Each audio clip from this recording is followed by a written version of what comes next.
Well, everyone, we know who our next Speaker of the House is going to be, and it's Mike Johnson. So, Johnson prevailed in the speakership race. His problems are just beginning.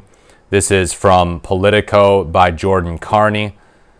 Mike Johnson managed to avoid a drawn-out battle for the speakership on Friday. His headaches are just getting started. While Johnson ultimately secured enough votes to remain Speaker on the first ballot, after two members switched their votes after further lobbying from Johnson and phone calls with Donald Trump, the aftermath of his victory made it clear that conservatives see this as a tentative truce. Hardliners said they have certain expectations for the Speaker going forward and signaled that forcing a vote to oust him is on the table if Johnson doesn't meet them. The newly adopted rules package requires the support of 9 GOP members, up from the current threshold of 1, to trigger an ouster vote.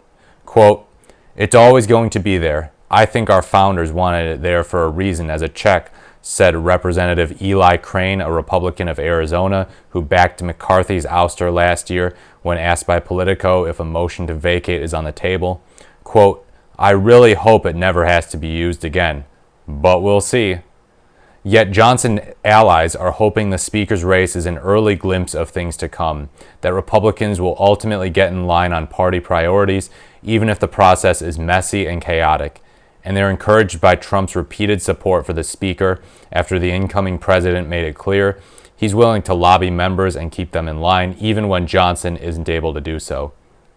Quote, "I just hope President Trump pounds them into submission," said Representative Don Bacon, a Republican from Nebraska. Regardless, the speakership episode is a reality check about what the next 2 years have in store for Johnson. That's definitely true, and about what they have in store for Trump. Because if you remember, Trump got very frustrated with his Congress, his Republicans in the House and in the Senate during his first 2 years.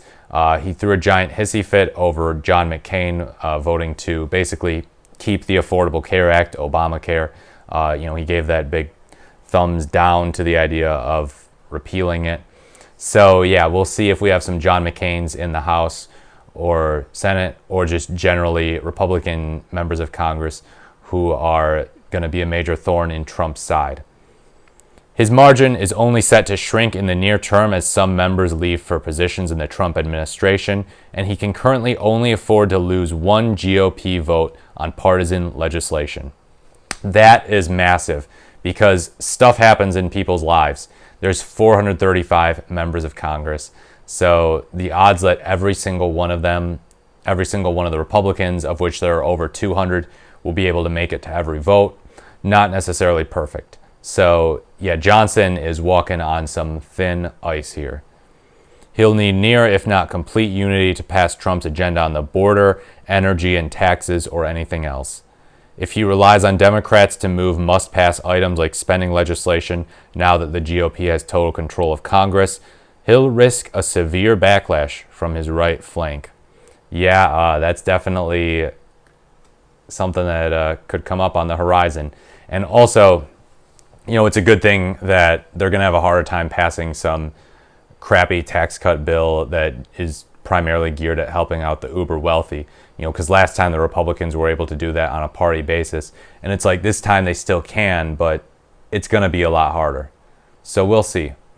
Johnson's critics are already drawing lines in the sand. 11 members of the Freedom Caucus, who comprise the group's board, circulated a letter to all of their colleagues just as Johnson won the Speaker's vote. It laid out what they believe Johnson should have agreed to and what they want to see in legislation moving forward, including lowering inflation, ending stock trading by members of Congress, and other provisions. And they notably included an indirect salvo at Johnson's leadership in the letter, saying that, quote, "There is always room to negotiate on so-called leadership positions under the rules." Representative Andy Ogles, a Republican of Tennessee, one of the signatures on the letter, demurred when it was suggested that it was like a warning. Quote, "It is what it is." Quote, "It's there for a reason. It's about accountability. Mike has laid out a plan and a vision, and now he's got to execute it," Ogles said about early mentions of Speaker ousting measures, known as the motion to vacate. Quote, "And if he doesn't, you have some members that will be willing to pull the pin on the hand grenade." Yeah, so we'll stop reading there, but I think you can get the sense of what this author is trying to convey.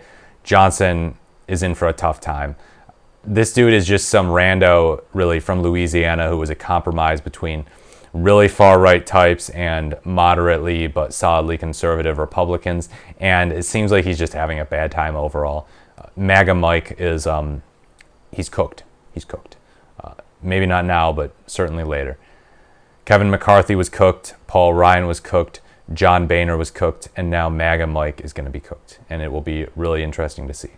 But unfortunately, there's also the possibility that they pass some really harmful or mediocre legislation at best that ends up screwing over Americans, harming working class people, harming the environment, and just being really overly hawkish on the border.